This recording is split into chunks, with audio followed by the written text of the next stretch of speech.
ஆண்டவரும் உலக இரட்சகருமாகிய இயேசு கிறிஸ்துவின் இனிய நாமத்தில் யாவருக்கும் என் அன்பின் வாழ்த்துக்கள்.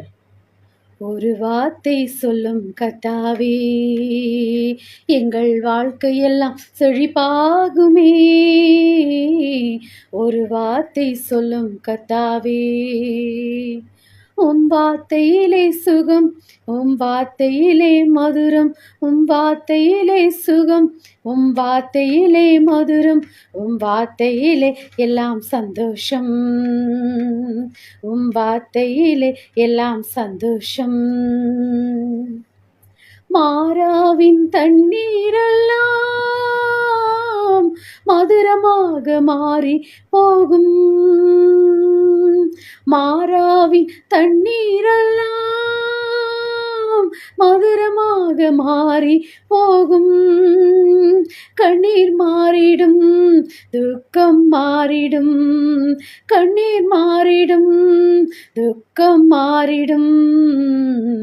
ஒரு வார்த்தை சொன்னால் போதுமே, நீர் ஒரு வார்த்தை சொன்னால் போதுமே. ஒரு வார்த்தை சொல்லும் கர்த்தாவே, எங்கள் வாழ்க்கையெல்லாம் செழிப்பாகுமே. ஒரு வார்த்தை சொல்லும் கர்த்தாவே, இருளான வாழ்க்கையெல்லாம்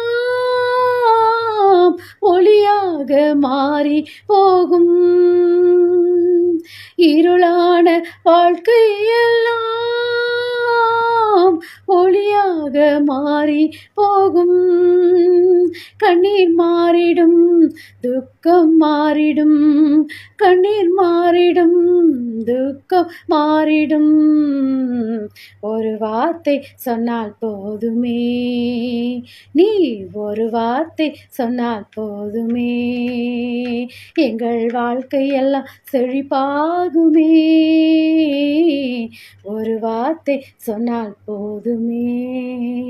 ஆமென். Praise God. ஒருவர் மீது வைக்கும் பற்று, அன்பு, மதிப்பு, நம்பிக்கையே நம் ஆழ் மனதில் அசைக்க முடியாத பற்றுறுதி உண்டாக்குகின்றது.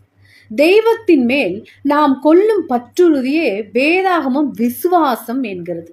இவ்வாறு இயேசு மீது ஒரு அரசு அதிகாரி ஒருவர் பற்றுறுதி கொண்டு கேட்ட விண்ணப்பத்துக்கு பதில் பெற்றுக்கொண்டார். இயேசு கப்பர்நகூமில் பிரவேசித்த போது 100க்கு அதிபதி ஒருவன் இயேசுவிடத்துக்கு வந்து, ஆண்டவரே, என் வேலைக்காரன் வீட்டில் திமிர்வாதமாய் கிடந்து கொடிய வேதனைப்படுகிறான் என்று அவரை வேண்டிக் கொண்டான். அதற்கு இயேசு, நான் வந்து அவனை சொஸ்தமாக்குவேன் என்றார். 100க்கு 100 அதிபதி பிரதியுத்தரமாக, ஆண்டவரே, நீர் என் வீட்டுக்குள் பிரவேசிக்க நான் பாத்திரன் அல்ல, ஒரு வார்த்தை மாத்திரம் சொல்லும், அப்பொழுது என் வேலைக்காரன் சொஸ்தமாக்குவான். என் அதிகாரத்துக்கு கீழ்பட்டு இருக்கிற சேவகர் உண்டு.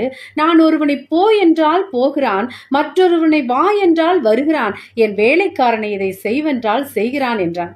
இயேசு இதை கேட்டு ஆச்சரியப்பட்டு தமக்கு பின் செல்கிறவர்களை நோக்கி, இஸ்ரவேலருக்குள்ளும் நான் இப்படிப்பட்ட விசுவாசத்தை காணவில்லை என்று மெய்யாகவே உங்களுக்கு சொல்லுகிறேன்.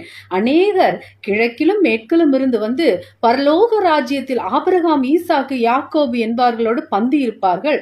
ராஜ்யத்தின் புத்திரரோ புறம்பான இருளிலே தள்ளப்படுவார்கள். அங்கே அழுகையும் பட்கடிப்பும் உண்டாயிருக்கும் என்று உங்களுக்கு சொல்லுகிறேன் என்றார். பின்பு இயேசு 100க்கு அதிபதியை நோக்கி, நீ போகலாம், நீ விசுவாசித்தபடியே உனக்கு ஆக கடவது என்றார். அந்த நாழிகையிலே அவன் வேலைக்காரன் சொஸ்தமானான். மத்தேயு 8:6-13 வசனங்கள். 100க்கு அதிபதி இயேசுவின் வார்த்தையில் நம்பிக்கை வைத்து தம் வீட்டுக்கு போனான். என்ன ஆச்சரியம்! திமிர்வாத நோயால் நடக்க முடியாத அவன் வேலைக்காரன் பூரண குணமாக எழுந்து நடந்து கொண்டிருந்தான். எப்போது குணமானான் என விசாரித்த போது இயேசு தன்னிடம், நீ போகலாம், நீ விசுவாசித்தபடியே உனக்காக கடவது என்று சொன்ன நேரமும் தன் வேலைக்காரன் குணமான நேரமும் ஒன்றே என அறிந்து மகிழ்ந்தான். உயர் பதவியில் இருந்தாலும் தம் வேலைக்காரனுக்கு பரிதவிக்கும் அந்த 100க்கு அதிபதி மிகவும் நல்லவராகவும் மற்றும் தானே இயேசுவிடம் நேரில் சென்று இயேசுவிடம் விண்ணப்பம் செய்கின்றதும் போற்றத்தக்கும். முதலாளி, தொழிலாளி, ஏழை, பணக்காரன், உயர்ந்தவன், தாழ்ந்தவன் என்கின்ற வேறுபாடு பார்க்கிறவன் மனிதநேயன் அல்ல.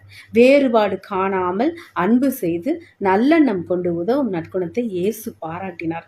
இத்தகைய நற்பண்பை நாமும் பெறுவோம். மற்றவர் நலனில் அன்பு கொள்வோம். பிறர் நலம் தேடுவோர் கடவுளால் போற்றப்படுவர். நாமும் பிறர் நலன் தேடுவோம். தேவனின் ஆசீர்வாதம் பெறுவோம். நீங்கள் ஆசீர்வதிக்கப்பட்டவர்கள். ஆமேன். அல்லேலூயா. Price God.